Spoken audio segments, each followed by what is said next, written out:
You are watching Channel Adrian TV.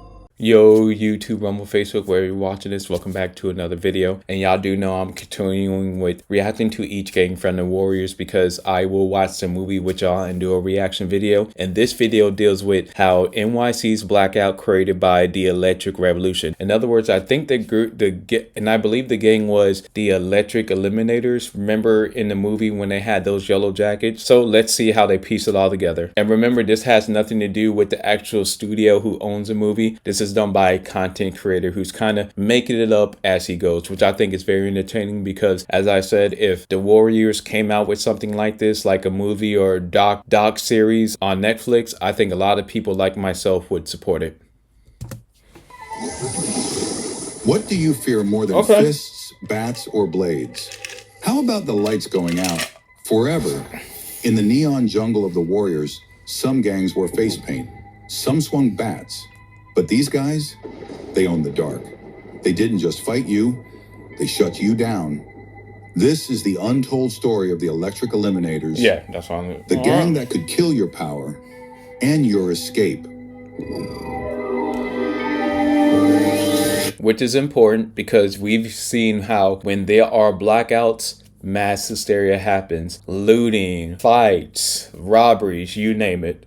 So, I wouldn't want to be in a big city when there's a blackout. But y'all know I'd keep it on me.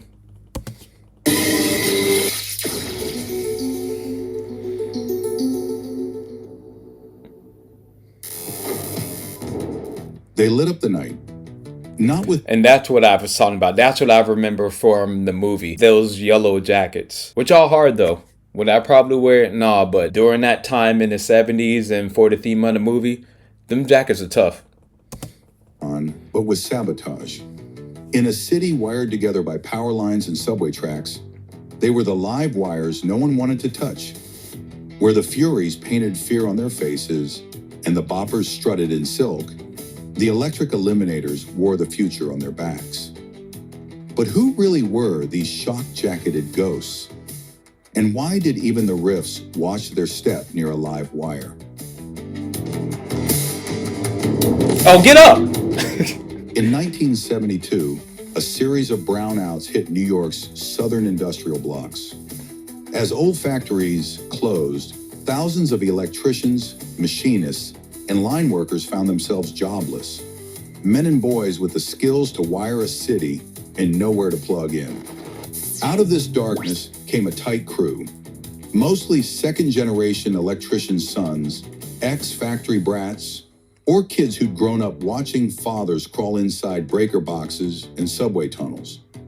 At first, they called themselves the Grid Rats, running small hustle. Okay, so I get that's how they formed. So supposedly a lot of kids and adults or young adults who used to work at factories, electrician jobs, welding jobs, how they said in the beginning, they lost, the warehouses were shut down, so they had no work, but they had the skills of dealing with electronics, dealing with grids, with electricity. So that's how the gang was formed. Stealing copper wire and selling rerouted juice to tenements. But when the power company hired corporate enforcers to bust them, the crew didn't back down. They fought back, cutting supply lines, shorting out substations. Word spread, crossed them, and you got eliminated, power and all. So the name stuck, Electric Eliminators. So that's how it happened. A lot of electricians, and what he just said, cross them and you'll get eliminated. Thus came the word Electric Eliminators. Turf sat where industry met tenements. Blocks of old textile mills and abandoned switchyards. With city maintenance gone, kids needed warmth, lights, stolen power. The Eliminators filled the gap. A gang born from blackouts. Part saboteur, part Robin Hood.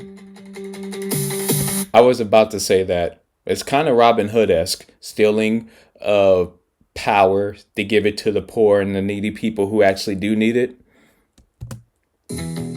They needed an identity. Oh, that jacket hard, though. Not the face paint of the Furies, not the velvet of the Boppers. They chose satin jackets, bright yellow, black trim, stitched with a jagged white lightning bolt. Clean, industrial, intimidating. The Bolt stood for speed, shock, and power, 3 words etched in their code. Their founder, Breaker, designed the Bolt himself, rumored to have stolen the design off a utility company logo. Members customized jackets with patches, a broken plug for sabotage missions, a red spark for major blackout hits. Some wore chains with fuse box keys as trophies. Unlike gangs who flaunted gold chains, the Eliminators wore hardware. Functional. Cold. Against the Boppers' swagger and Furies' paint, the Eliminators were cold technocrats. Quiet, wired, always moving. And I like the aesthetic they're using because you see right here on the screen, you see the tool, you see the dog tags, and even on the hands, you see how some people would describe a manly hand, dirty, welts, you know, stuff like that. And that's what I was talking about. The content creator who's doing this, Real Reels, continues to outdo himself because of the attention to detail. And plus, when we think about electricians or plumbers, for the most part, they tend to be dirty. Not dirty people, but just dirty during their craft because they're working with their hands a lot. Their jackets were lined with chainmail to fend off blades. Oh, okay. Urban myth? Maybe. The Eliminators claimed abandoned rail yards, defunct power plants, and utility tunnels near the East River piers. The Turnbull ACs had brute force. The Furies had intimidation. The Eliminators had traps, tripwires, pressure plates, homemade electrified fences, rival gangs who trespassed found exits jammed, train doors stuck, signals rerouted. Rumor says they want... And I know I said I would probably be part of the risk.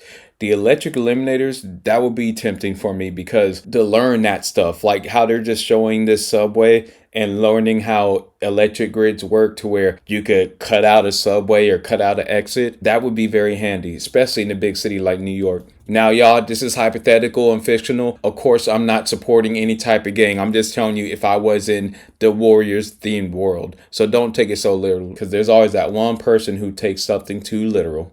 Blacked out an entire block to ambush a convoy moving through their turf.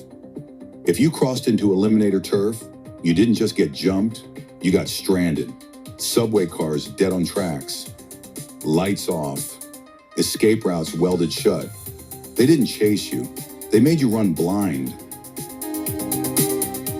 The electric Eliminators became the city's go-to sabotage crew. Some say they blew fuses for the rifts, cut subway routes for pay, or spied on rivals. They didn't carry guns. They didn't need them. Their edge was knowledge and traps. Power was their weapon.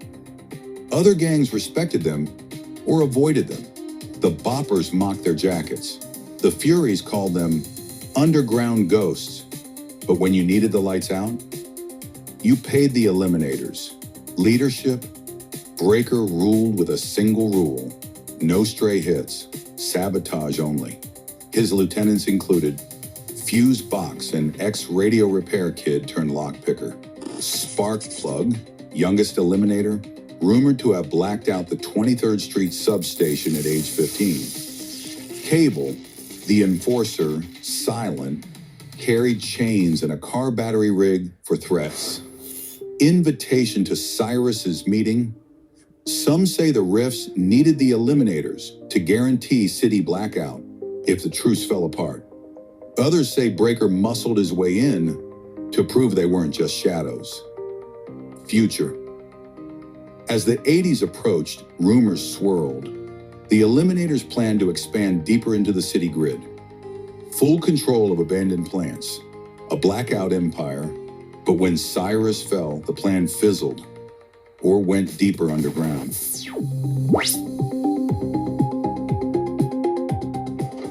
Industrial ghosts, saboteurs in satin, the ones who never fired a bullet, but could still black out an entire block. Breaker, fuse box, spark plug, cable. You cross their wire, you pay the price. So what do you think? Were the electric Eliminators the smartest crew in the Warriors universe? Hit that like button if you join the Eliminators just for the jacket, and subscribe for more gritty secrets from the streets of New York. Stay sharp, stay wired, and watch your back. And y'all, another dope video from Real Reels. And like I said, at the end of this whole series, I will be watching the full Warriors movie and reacting to the movie with y'all. But once again, very well done. Now, I don't know, even though I think that yellow jacket is hard, I probably wouldn't wear it if I was hypothetically part of the Electric Eliminators. But y'all, that's it for this video and Warrior series content. If you want sneaker reviews, morning motivation, Sunday motivation to get you through the week, my FanDuel NFL is starting to pick up because of the season already started and we're already in week 4. But any video you could think of, reaction videos, relationship videos, you could get it here at Channel Adrian TV.